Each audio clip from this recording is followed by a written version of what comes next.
श्रीमान वेंकटनाथार्य कवितार्के केसरी वेदांत आचार्यवर्यो में सन्निधत्तां सदा हृदि रामानुजदया पात्रं ज्ञानवैराग्यभूषणं श्रीमद्वेंकटनाथार्यं वन्दे वेदान्तदेशिकं लक्ष्मीनाथसमारम्भां नाथयामनमध्यमाम् अस्मदाचार्यपर्यन्तां वन्दे गुरुपरम्परां यो नित्यमच्युतपदाम्बुजयुग्मरुक्मव्यामोगतस्ततितराणतृणाय मेने अस्मद्गुरोर्भगवतोस्य दयैकसिन्धोः रामानुजस्य चरणौ शरणं प्रपद्ये आपादचूडमनुभूय हरिं शयानं मध्ये गवैरतुतिर्मुदिनान्तरात्मा अदृष्टतां नयनयोर्विषयान्तराणां यो निश्चिकाय मनवै मुनिवाहनं तं काट्टवे कण्डपादकमलं नल्लाडै उन्दी தேட்டரும் உதரபந்தம் திருமார்பு கண்டம் செவ்வாய் வாட்டமில் கண்கள் மேனி முனியேறி தனி புகுந்து பாட்டினால் கண்டு வாழும் பாணர்தாள் பரவினோமே.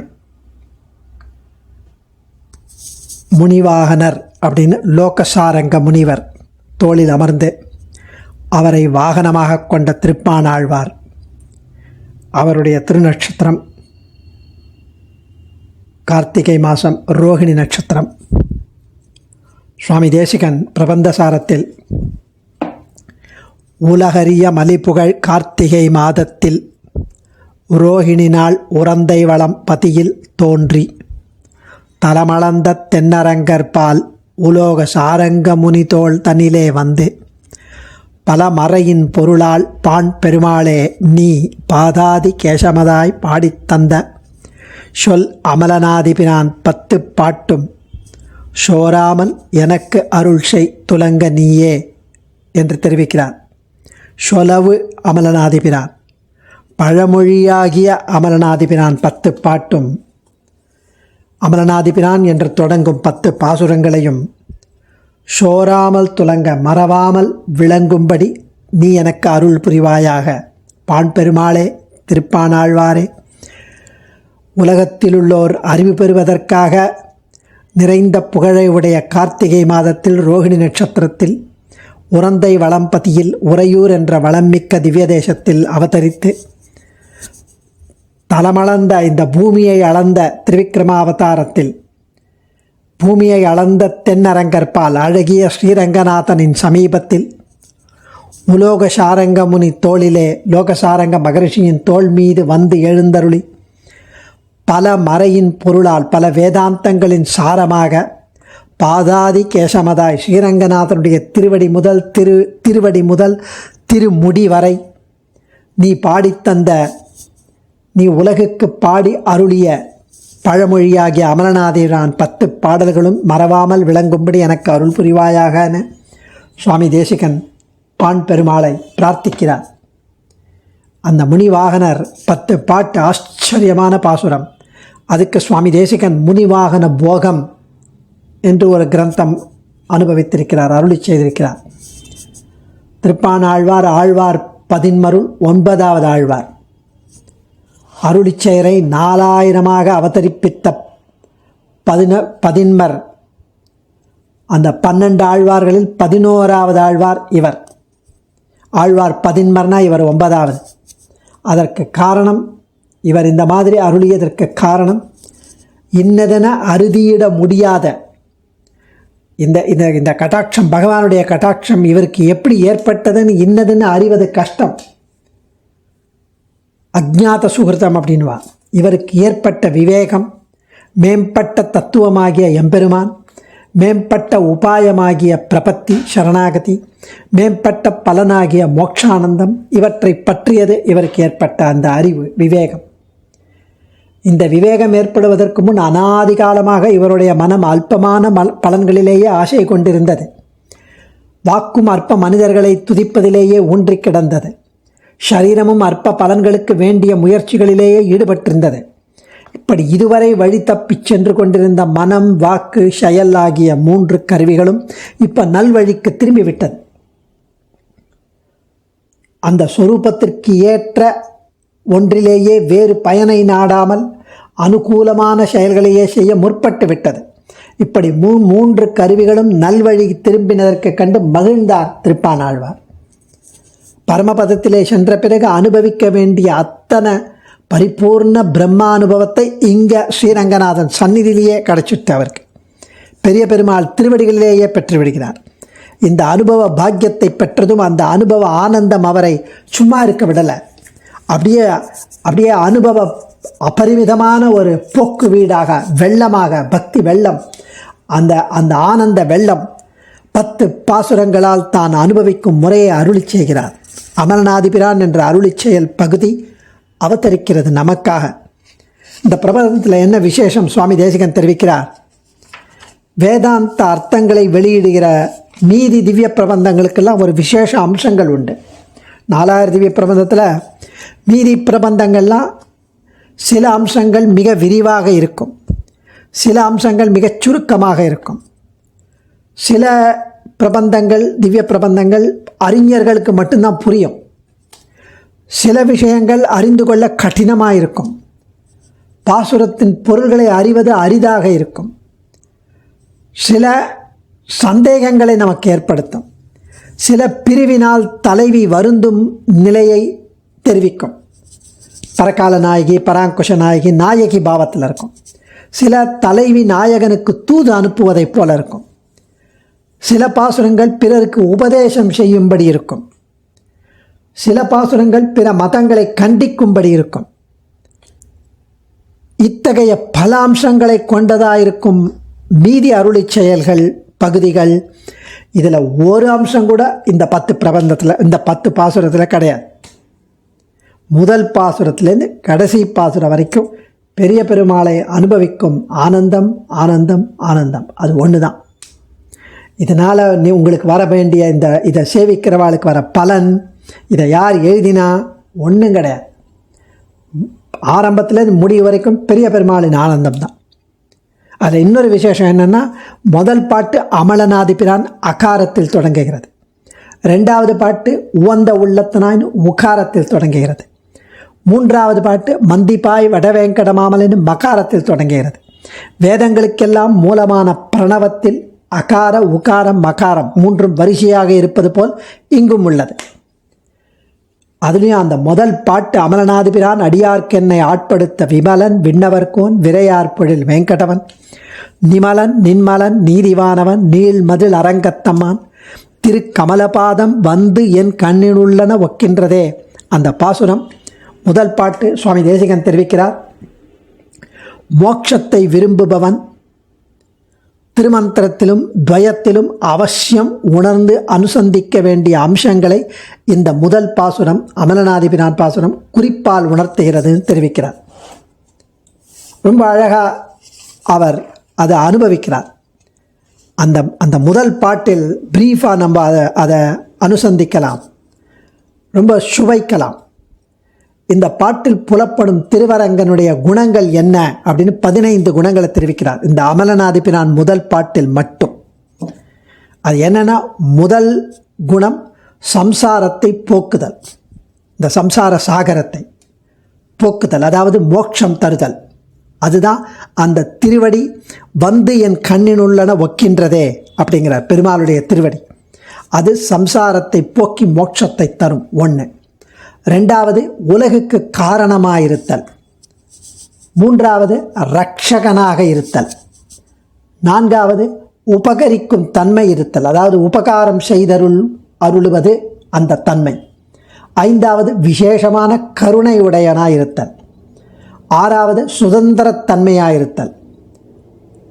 7வது எப்பொழுதும் குற்றமற்று இருத்தல், குற்றமே இல்லாமல் இருத்தல். 8வது எல்லாருக்கும் சுவாமியாயிருத்தல். 9வது சௌலபியம். 10வது சௌஷீல்யம். சௌலபியம்னா சுலபனாயிருத்தல், சௌஷீல்யம்னா கீழே தாழ விட்டு கொண்டு நம்முடன் கலத்தல், சௌஷீல்யம் 10வது. 11வது வாத்சல்யம், பரமவாத்சல்யம். ஒரு பசு தன் கன்று குட்டிக்கிட்ட எவ்வளவு கருணையுடன் அன்புடன் பிரீத்தியுடன் இருக்குமோ அப்படிப்பட்ட வாத்சல்யம். 12வது பரமப்பிராப்பியத்துவம், பரமப்பிராப்பியத்துவம் அதாவது கைங்கரியத்தை ஏற்றுக்கொள்ளும் அந்த நிலை.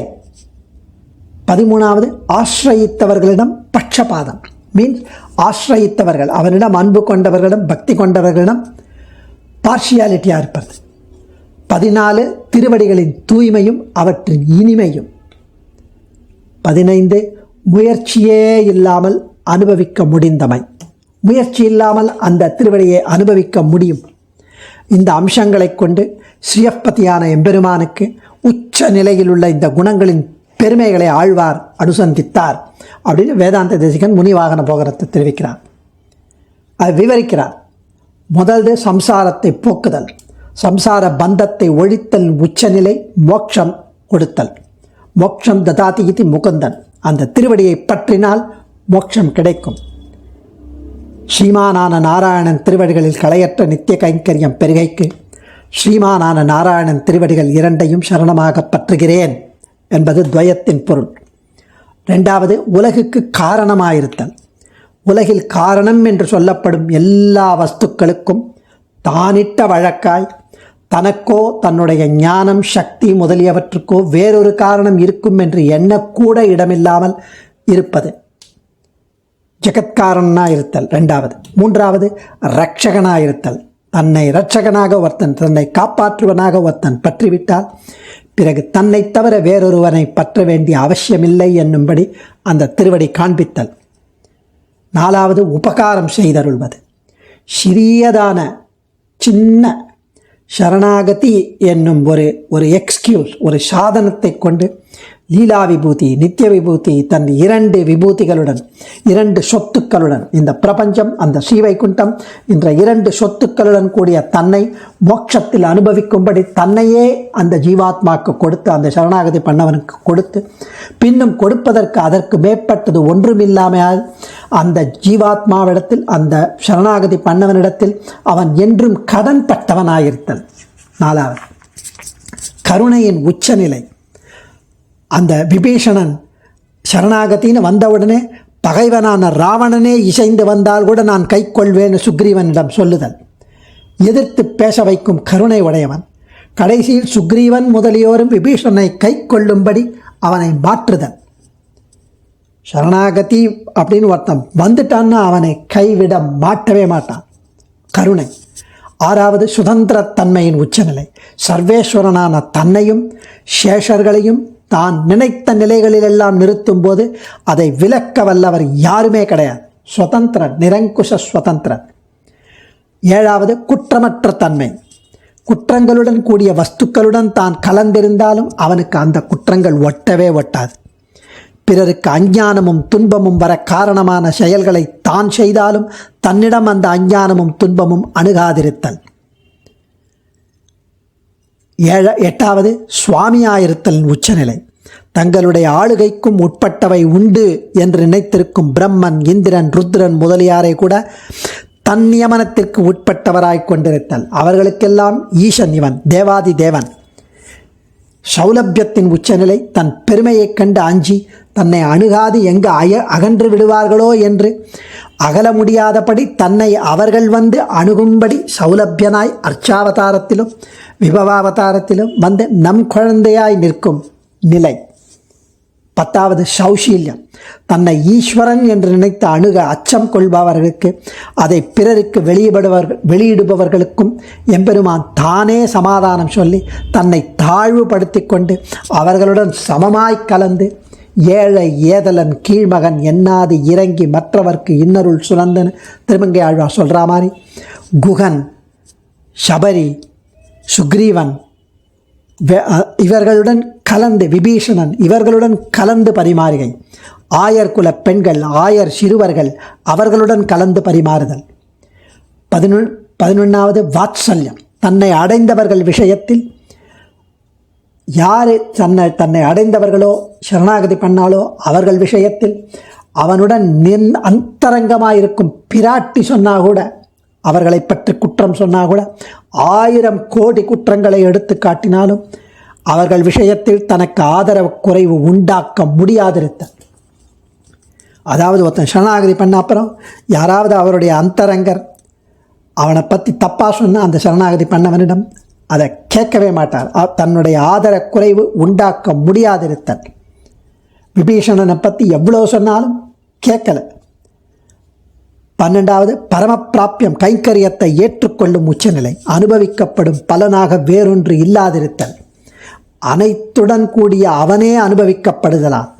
அவனை அனுபவிக்கும் போது அவனுடன் கூட நிற்பவைகளும் அனுபவிக்கப்படும் பயன் வகுப்பில் சேருவதில் இடரில்லை. அவன் அனுபவிக்கும் போது அவனுடைய ஸ்ரீவைகுண்ட திவ்ய தேசம், அவனுடைய ஸ்ரீவைகுண்ட நாடு, அவனுடன் இருக்கும் அந்த அந்த அந்த குழாங்கள் எல்லாரையும் அனுபவிப்பதில் இடரில்லை.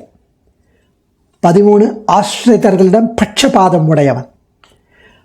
தான் என்ன சங்கல்பித்திருந்தாலும் ஆசிரிதர் ஒன்று சங்கல்பித்தால் தன்னுடைய சங்கல்பத்தை இல்லையாக்கி விடுவான். பிறருக்கு அந்த ஆசிரயித்தவர்களின் வழியில் அனுகூலனாய் நிற்பான். பீஷ்மர் ஒரு சபதம் எடுத்தார். அந்த சபதம் நிறைவேறுவதற்காக தன்னுடைய சங்கல்பத்தை மாற்றிக்கொண்டான், தன்னுடைய சபதத்தை மாற்றிக்கொண்டான்.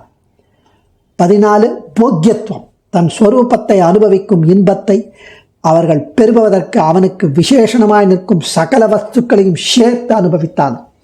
அவனை அனுபவிக்கும் போது அவனுக்கு விசேஷமாய் மீதி எந்த பிரபஞ்சம் அவனுடைய சொத்துக்கள் எதை சேர்த்து அனுபவித்தாலும் அவனை அனுபவிக்கும் இன்பம் மீதியை அனுபவிக்கும் இன்பத்தில் ஒரு டிராப் கூட இருக்காது. அதாவது இந்த உலக வாழ்க்கை, இந்த இதர விஷயங்கள், இந்த கைவல்யம், இந்த பிரம்மானுபவம், இந்த தேவலோகம், எதை அனுபவித்தாலும் அவனை அனுபவத்தில் 1 பில்லியன்த்து கூட இருக்காது, ஒரு திவலை கூட இருக்காது. தன் முயற்சியின்றி பெற்ற இனிமையின் உச்சநிலை. 15வது, ஒன்றை அனுபவிப்பதானால் இந்திரியங்களை உபயோகிக்கணும். நம்ம ஒன்று அனுபவிக்கணும்னா இந்திரியங்களை உபயோகிக்கணும். அதற்கும் அவசியம் இல்லாத தென்றல், ஒரு தென்றல் திடீர்னு வருது, நம் உடலை தழுவுறது, ஒரு மனம் திடீர்னு வருது, நம்ம எதிர்பார்க்கல, நம்மளுடைய முயற்சியே இல்லை, தானாக வருது. அதுபோல தானே வந்து விளக்க முடியாதபடி, வேறொன்றிலும் கண் செலுத்த முடியாதபடி இனிமையாக பரமபோக்கியமாக நேர வந்து அந்த திருவடி வந்து என் கண்ணினுள்ளன ஒக்கின்றது. அந்த திருவடிகளுடன் கூடியவனாய் இருத்தல், அதான் பெரிய பெருமாள். இந்த அர்த்தங்களை எல்லாம் முதல் பாசுரத்தின் பதங்களில் வரிசையாக ஆழ்வார் அனுபவித்தபடி நாமும் அனுசந்திக்க வேண்டும் என்கிறார் சுவாமி தேசிகன். ஆழ்வார் திருவடிகளே சரணம். கவிதார்க்கிக சிம்ஹாய கல்யாண குணசாலினே ஸ்ரீமதே வெங்கடேஷாய வேதாந்த குரவே நமஹ. தன்யோஸ்மே.